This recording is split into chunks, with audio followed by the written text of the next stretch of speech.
This week, Cuba Gooding Jr. and Skeet Ulrich race to save the country from terrorists in Chill Factor. Brendan Fraser's the Mountie who always gets his man in Dudley Do-Right. And Johnny Depp terrifies Charlize Theron, the astronaut's wife.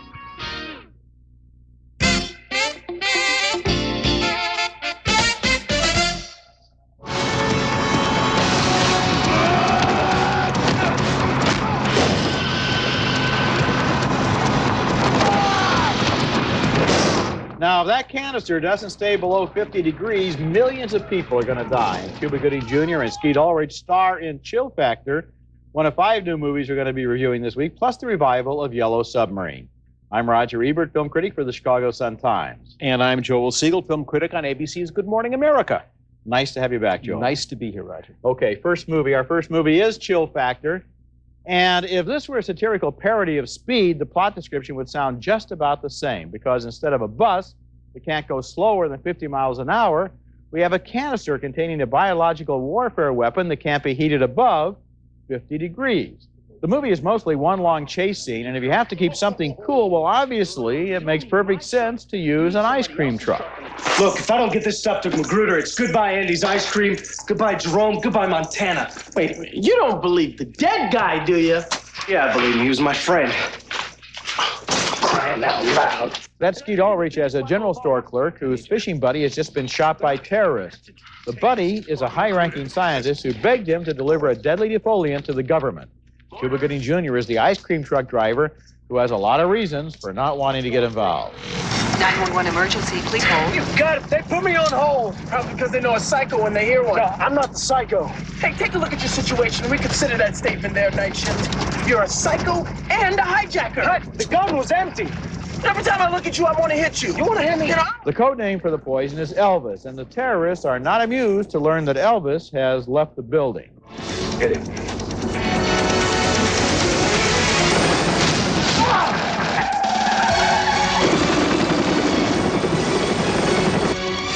Hit him again. And here's a scene Buster Keaton would have been proud of. I am not quite sure why the rowboat never hits a tree.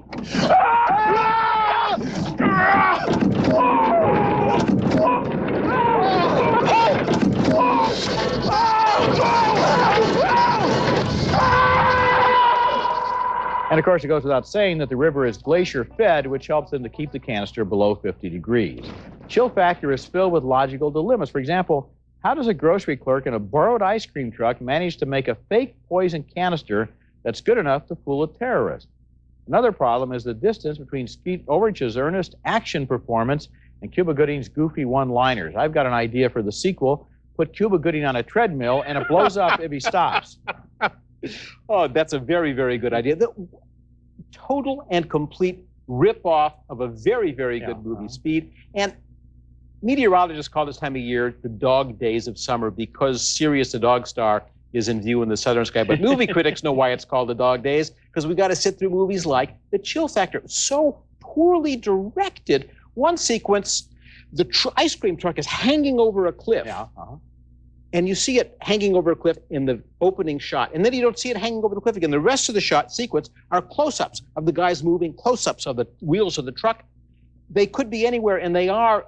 The director doesn't even know how to direct that kind of scene. Well, for example, that scene that we showed with a rowboat going down the hill. I mean, it's going through a forest. It's not going to be able to go, what is it, a quarter of a mile without hitting a tree. But you don't even ask questions like that. You ask questions like, why does Cuba Gooding constantly go for the wisecrack and the kind of a bubbling, cheerful, one-liner type of performance in a movie that everybody else thinks is this earnest thriller? I don't know if he's wrong or the others are wrong. The movie's so silly that maybe he's right. Well, you ask questions like, they say Elvis has left the building. This is a movie where I was envious.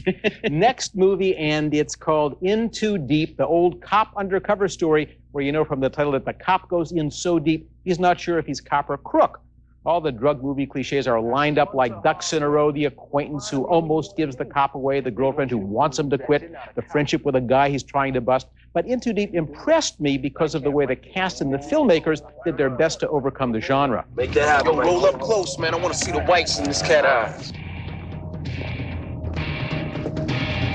You're holding that gun? Time is running out.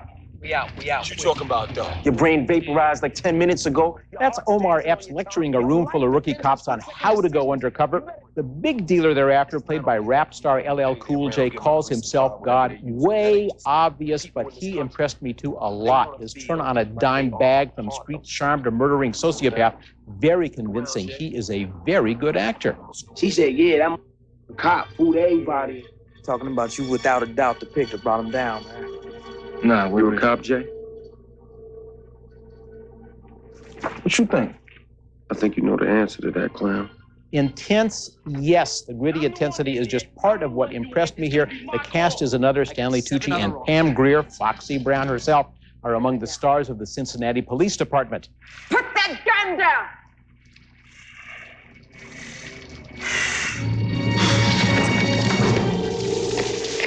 Baker 1, do you request backup at this time? Yes, the script has more cliches than there is tea in China. The hand in your gun and badge scene, the prove you're not a cop scene, the torture the traitor to the gang scene, which is very bloody. But the cast and the director deserve points for even trying to go beyond the genre here and get a thumbs up from me because sometimes they manage to succeed. You know, I like this movie too, and I'll start with Omar Epps and LL Cool J, who are good actors and who do interesting things with these characters. And LL Cool J, who was just in Deep Blue Sea, is developing as much more than just a rap star who got into the movies. He's really a guy to watch. You believed him there, you believe him here. And Omar Epps, too, really, in a way, has a more difficult job. And what this movie is doing that's interesting is it shows that the drug culture is so permeated into this kind of neighborhood that it's almost like a social institution. And this drug dealer, who calls himself God, is also handing out turkey dinners and kind of running a welfare system like precinct workers used to do. Like old political bosses used to. And we kind of understand he's doing a very bad thing in selling these drugs, but he's not a really bad guy. And that's what makes it intriguing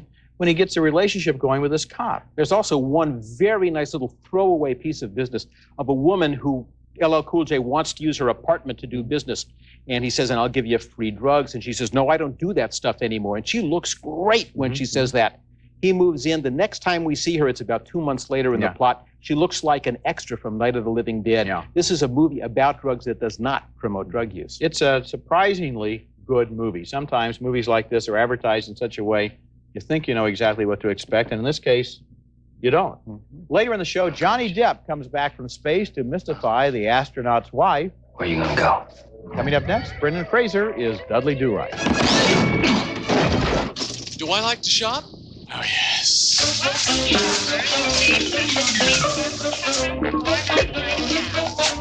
How you doing? Franks and beans? Aisle 5. Beans and Franks? Aisle 7. Hi. Hi. Fat free. Nothing but carb. Check this out. Our 1 millionth shopper! Even at the supermarket, you can do more with the American Express card. I love this card.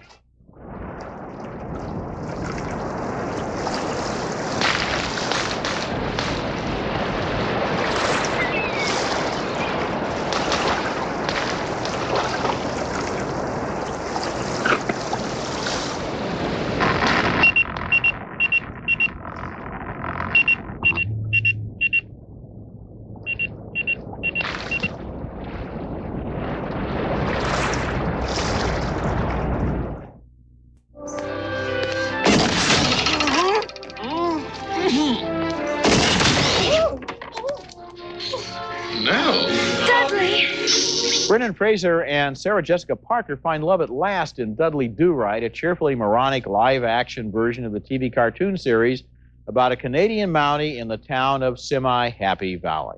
In the film, his peaceful little town is threatened by the evil Snidely K. Whiplash, who spreads rumors of vampires to scare everybody away, and then spreads rumors of gold to start a gold rush. Found some gold, have we? No, there's no gold anywhere around here. Oh, but there is. Lots of it. All over the place. And you horrid example of a human being, have made the initial discovery. You're famous. That's Alfred Molina as Snidely Whiplash and Eric Idle as the gullible prospector. Snidely and Dudley yearn for the beautiful Nell Fenwick, played by Sarah Jessica Parker, who has just returned to Semi-Happy Valley after duty as the ambassador to Guam. Hello, Snidely. Oh, we've known each other too long to be that formal. Now will you Stop that! Zowie! Cool hat. We try. Dudley Do-Right is a likable movie with some very funny moments in it, but it seems a little thin for feature length. One problem may be that the characters are so resolutely one-dimensional that although that would be fine for a short cartoon, it's a problem when you have a full-length plot to get through, and they're not going to change. They're going to be exactly the same from beginning to end. There's a lot to like, though, in this movie, including the three leading performances and a kind of sublime simple-mindedness in the characters. I smiled a lot during the movie, but I can't quite recommend it for grown-up audiences, although my guess is kids might like it.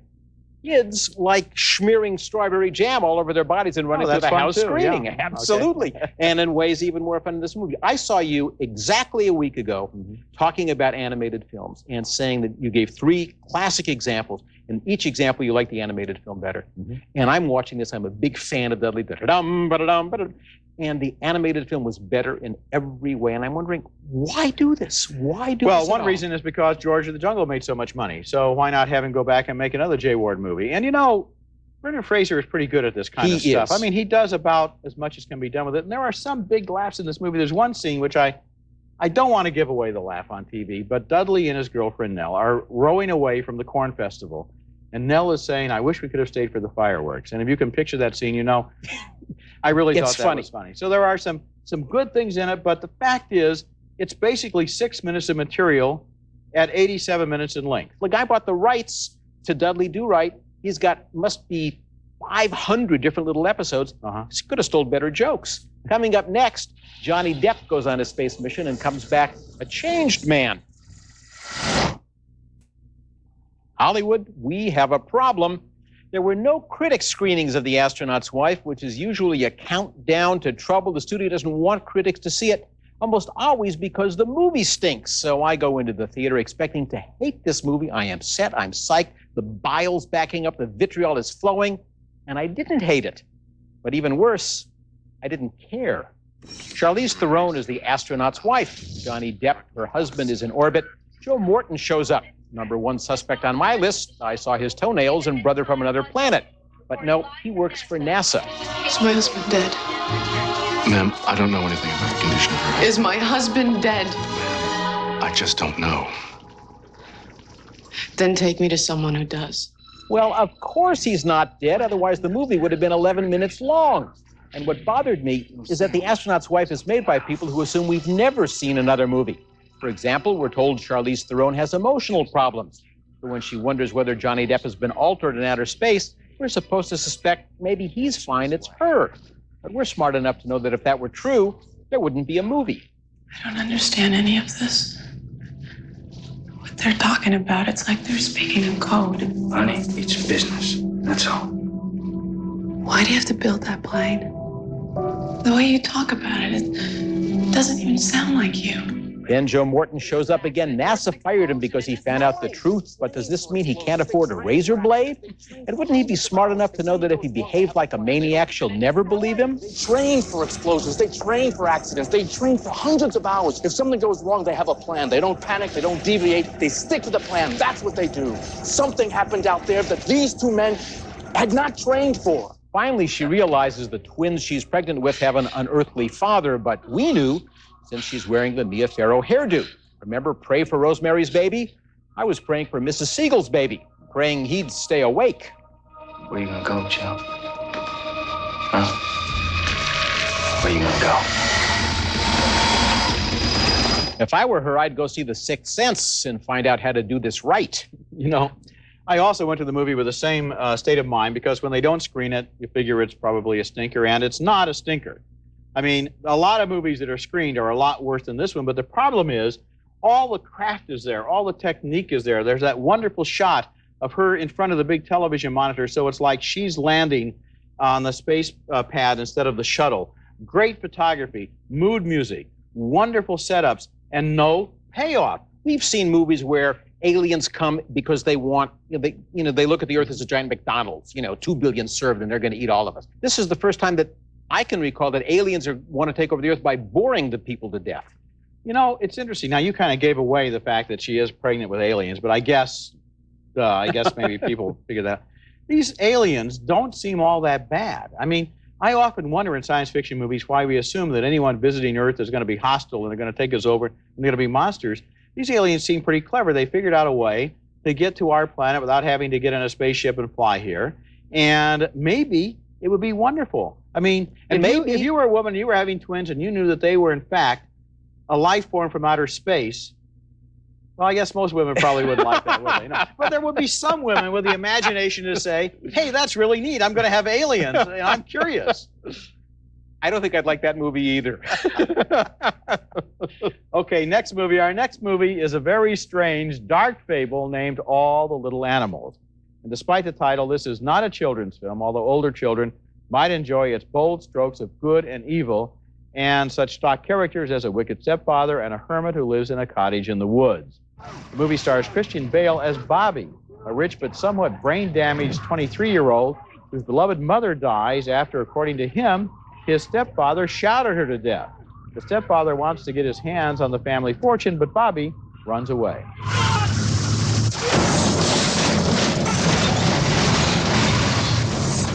Someone saw Bobby try to prevent that truck driver from killing the fox, and it was John Hurt, who plays Mr. Summers, a mysterious man who lives in the woods and devotes his life to burying dead animals.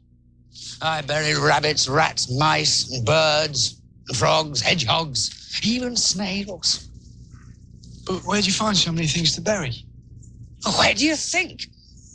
On the roads, boy, on the bloody roads. The car is a killing machine, pure and simple. Mr. Summers enlists Bobby in his campaign of guerrilla warfare against those who take the lives of other living things, including this moth collector. Take this stone, run as close as you dare, and throw it right in the center. Throw it as hard as you can. Smash it.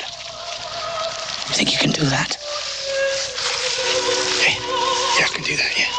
I was intrigued by the way all the little animals kept surprising me. The story doesn't fall into predictable patterns, but involves characters who are driven by deep, fundamental obsessions, and they're all ambiguous. Mr. Summers, for example, has a very troublesome and complicated past. This is not a great movie, but it's a consistently fascinating one with the ruthlessness of a Brothers Grimm fairy tale. I agree. I was consistently surprised. It starts off, you think it's going to be a children's fable. It becomes very dark. It becomes even darker. It takes twists. It takes turns. I thought Christian Bale gave a heck of a performance here. This movie just unfolds level after level of deeper and deeper obsession and fear and dread. And it works like a fairy tale, but one for grown-ups. The director became obsessed with this when he read the book. And that I can understand. I can see if this catches you at the right moment in your life, you will never forget it. When we come back, our video pick of the week, an animated classic back in a restored print with a new digital soundtrack. All the lonely people, where do they all come from?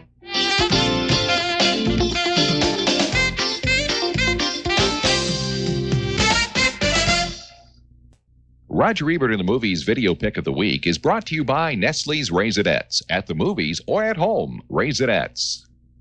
Like a love letter from the Flower Power era, a restored version of Yellow Submarine is making its way around the country, and soon it will be in video stores with whimsical charm and 11 Beatles songs. The movie uses creative and fanciful graphics, obviously inspired by Peter Max, to tell the story of how the Blue Meanies cast a paralyzing force into Pepperland and silence all the music.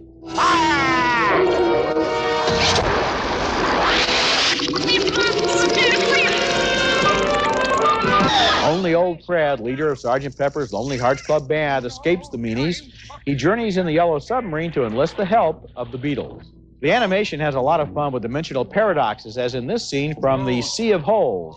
Is anybody home? Where are we? The Holy See. This place reminds me of Blackburn, Lancashire.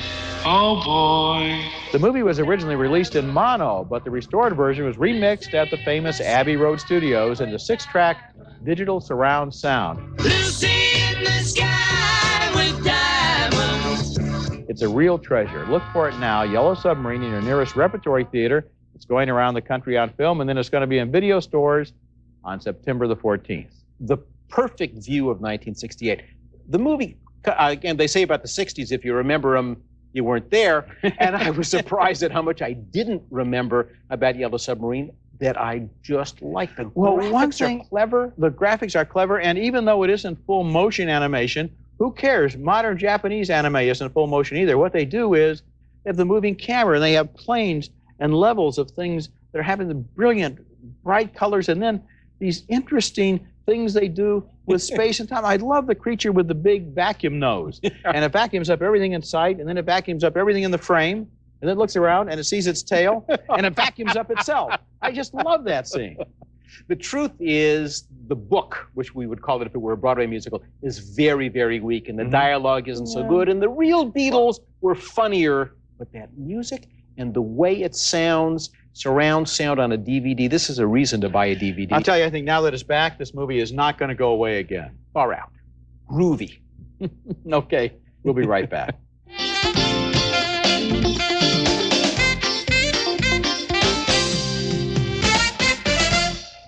We interrupt this program for this important announcement. MCI now offers 5 cents a minute every day. That's just 5 cents every evening and all weekend long. Presenting the Billboard of the Millennium. Let her rip. MCI, 5 cents every day.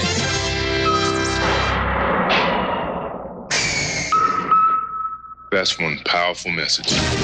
Call 1-800-EVERY-DAY to join. Driving cross country by myself. I am out there. Woo! I had no idea the country was so big. So bored. Careful, real hot. Captain's log, day 3. I've eaten my last pecan roll. Day 4. Go. Even on the road, you can do more with the American Express card. I'm beginning to like this country music. Now let's take another look at the movies we reviewed this week. 2 thumbs down for Chill Factor, starring Cuba Gooding Jr. and Skeet Ulrich. It never rises above 50 degrees. 2 thumbs up, though, for In Too Deep, and we like the performances by Omar Epps and LL Cool J. 2 thumbs down, though, for Dudley Do-Right, pretty thin for a feature-length film. 2 thumbs down for The Astronaut's Wife with Johnny Depp and Charlize Theron. Great setup, no payoff. And finally, we were both surprised how much we liked All the Little Animals. Not a children's picture, but a deep Jungian fable. Thanks for being back this week, Joel. Glad to be back. Nice to have you. Okay, remember, you can hear our reviews on the web at Ebert-movies.com. Both myself and Joel this week, part of the Go Network. Next week, more new movies, including Stir of Echoes with Kevin Bacon. That's next week, and until then, the balcony is closed.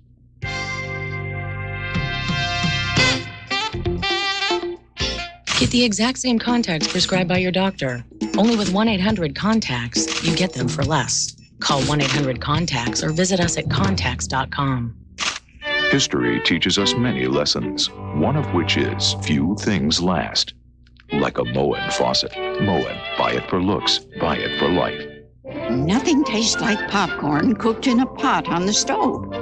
Except, new home-style microwave popcorn from Pop Secret. Now, Croissant Pockets has a new tender and flaky bakery-style crust that's even harder to resist. Croissant Pockets with a new bakery-style crust. Closed captioning for Roger Ebert in the Movies is brought to you by... No business wants to be in the red, but the money you save at Office Max could help keep you in the black. Office Max, we go to the max for you.